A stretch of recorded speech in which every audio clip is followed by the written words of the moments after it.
because she was not on the mental health caseload. Right. And so on the probation, they were supposed to go and give them information regarding that, and they sent an email to the court. And so I'm going to take, good morning. Are you, or good afternoon? I can't do afternoon. Are you Almea Miles? And so we reset Miss Miles' case for sentencing. This is 24 DCCR 2330, and Miss Miles is currently on probation. And a motion to revoke that probation was filed, and we were here, it looks like February 24th, and Ms. Miles entered pleas of true to counts 1 through 4 in that motion. The underlying offense is tampering or fabricating physical evidence with intent to impair, a third-degree felony. And we reset, it was unagreed, and we had probation. Ms. Joseph is here with probation, find out some information with regard to whatever I guess you could find out with regard to any type of mental health services or information. And it looks like she has not received any outpatient services with Spinal Top, that they referred her to the outpatient clinic, but you did not see where she'd ever actually had an appointment. Is that correct, Ms. Joseph? Yes, that's from the mental health staff with Spindle Top. They said that she never showed up.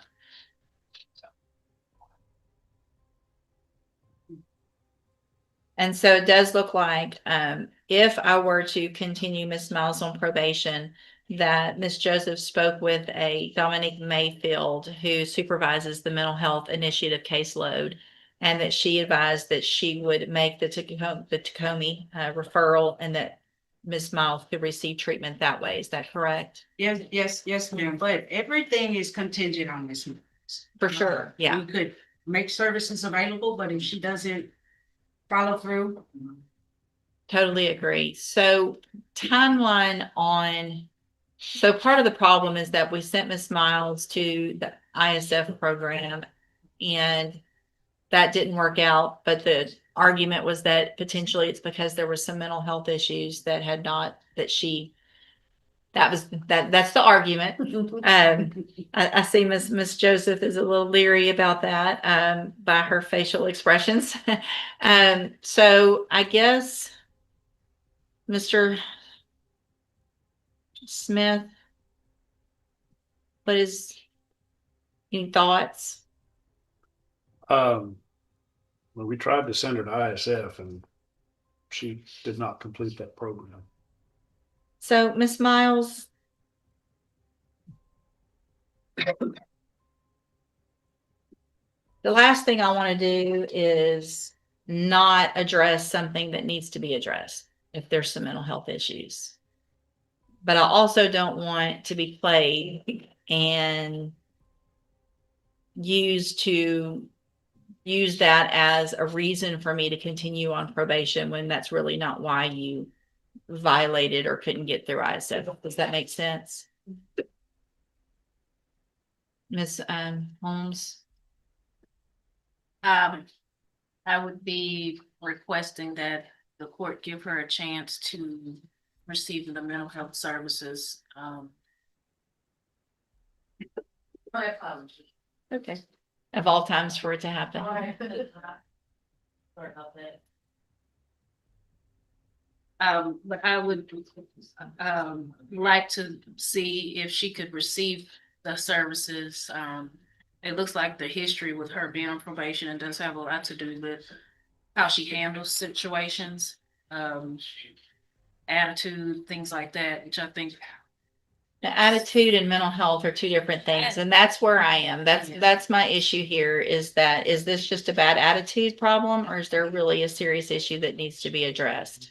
From the ISF documents, it looks pretty much like an attitude problem and not a mental health problem.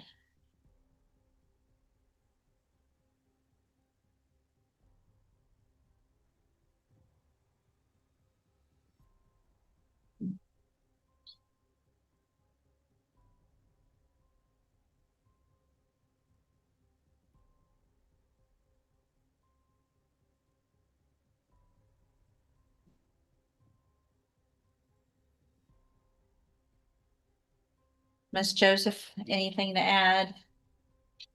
I don't deny that Miss Miles has mental health issues, but I don't subscribe to the fact that the behavioral issues at the intermediate sanctions facility, coupled with the disciplinary infractions at the county correctional facility, constitute mental health issues. However, it should the court elect to continue Ms. Miles on probation, that the full plan is, and everything is already in her conditions of probation, she will be transferred to a mental health caseload where that officer can get the Tacoma referral. And if everything goes well, she'll be supervised on that caseload for a year. Then she'll come back to my caseload where she'll be supervised again for a year and to assess her progress before we transfer her to a regular felony case. All right. So here's what I'm going to do, Ms. Miles. And it probably could potentially be easier for you if I didn't do this, but here's what I'm going to do. You're going to have one opportunity at this. All right. And I want to make that very clear because Ms. Holmes is listening to me. Mr. Smith and Ms. Joseph knows that when I say this is your opportunity, this is it. If you don't take advantage of what I'm about to do, there is no ISF, there's no special needs safety, there's none of that. I don't want anybody coming back and asking me for any of that. It'll be a revocation and it'll just depend on what I decide to do based on the information that I have at that time, how long you go to prison. But you'll probably be going. Do you understand? So they're going to give you all the help you need. It's up to you to take advantage of it, just like Ms. Joseph said. So I'm going to find that you entered your plea on that motion to revoke freely and voluntarily. Find those counts true, find sufficient evidence to find you guilty and revoke your probation, but I'm not going to do that today. There it is. Structure probation with zero tolerance. In plain terms, support is still on the table, but the court has shifted to a one mistake and you're done stance, moving into the next phase of the interview. I'm going to continue you on probation. I'm going to order everything that Ms. Joseph just said. You will be on the specialized mental health caseload. You will get a referral to the Tacoma program. They will explain all of that to you, and you will be required to go to every meeting, follow through with any medication. All of those are now court orders. So whether you think you need the class, the meeting, the counseling, the medication, at this point, I'm ordering you to do whatever they say is best for you. You will be on zero tolerance. So what that means is that there's no, I just missed a meeting or I just missed something, give me another chance. This is your chance. If you mess up, you'll be right back in here, even just with one mess up. Does that make sense? All right. Anything else, Ms. Joseph, that you think would be appropriate for me to order? I did want to clarify that upon her completion of the MHI caseload, she'll come back to high Yes. Okay. Then you'll go from the mental health caseload to the high medium caseload. That way you're not going from one super intensive to just kind of once a month. You're going to have a structured kind of step down process so that everybody can make sure that you're doing and everything you're supposed to, and that you're in a place where you're able to do that. Or if you need any further help, they'll get you that as well. All right.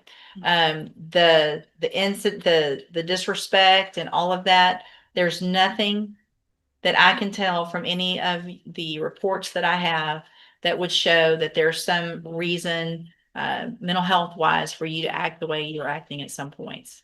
Right. So that's not making you do some of those things. So I want you to be respectful to wherever you're going, the probation department, Spindletop, wherever it is. You have to treat everyone with respect along that way, that path. Okay. I'm going to hand you the trial court certification. This shows this wasn't an agreement. There are some rights to appeal, but you can talk to Ms. Holmes about that. If y'all will sign that and give her the bottom copies. Okay. And I hope you take advantage of this opportunity. Okay. Good luck to you, ma'am. There he goes. Final ruling delivered, but with a warning hanging in the air. The court provided structure, treatment, access, and one last chance. The real question now is whether support will change the outcome, or if the system is simply delaying the inevitable.